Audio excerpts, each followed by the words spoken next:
প্রধান নির্বাচন commissioner AMM Nasir Uddin জানিয়েছেন, আনুপাতিক পদ্ধতি বা পিআর পদ্ধতিতে নির্বাচন সংবিধানে নেই। যেহেতু এটা সংবিধানে নেই, সেহেতু এর বাইরে তারা যেতে পারবেন না। এ নিয়ে রাজনৈতিক তর্ক বিতর্ক চললেও নির্বাচন কমিশনের এগুলো কাজ নয়। তবে আইন পরিবর্তন হলে এই পদ্ধতিতেই ভোট হবে বলেও নিশ্চিত করেন তিনি। শনিবার 23 আগস্ট রাজশাহী লোক প্রশাসন ভবনে ত্রয়োদশ জাতীয় নির্বাচন উপলক্ষে রাজশাহী অঞ্চলের নির্বাচন কর্মকর্তাদের সঙ্গে মতবিনিময় সভায় এ কথা বলেন তিনি। আওয়ামী লীগের বিষয়ে প্রধান নির্বাচন কমিশনার জানান, আওয়ামী লীগের কার্যক্রম নিষিদ্ধ রয়েছে। রায় হয়নি, তবে বিচার প্রক্রিয়াও সম্পূর্ণ হয়নি। যদি আওয়ামী লীগের বিষয়ে কোনো রায় হয়, সেটা দেখেই দলটির বিষয়ে সিদ্ধান্ত নেবে কমিশন।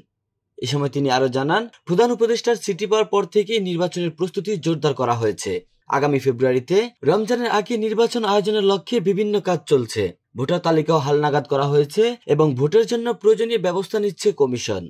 এছাড়া নির্বাচনী সীমানা নির্ধারণের খসড়া প্রকাশ করা হয়েছে। আগামী রোববার থেকে বৃহস্পতিবার পর্যন্ত সীমানা সংক্রান্ত শুনানি অনুষ্ঠিত হবে। এছাড়া নির্বাচন কমিশনের অধীনে থাকা 5700 কর্মকর্তাকে যথাযথভাবে দায়িত্ব দেওয়া হয়েছে এবং যারা পূর্ব নির্বাচনে অনিয়ম করেছে তাদের রাখা হবে না বলেও জানান সিইসি।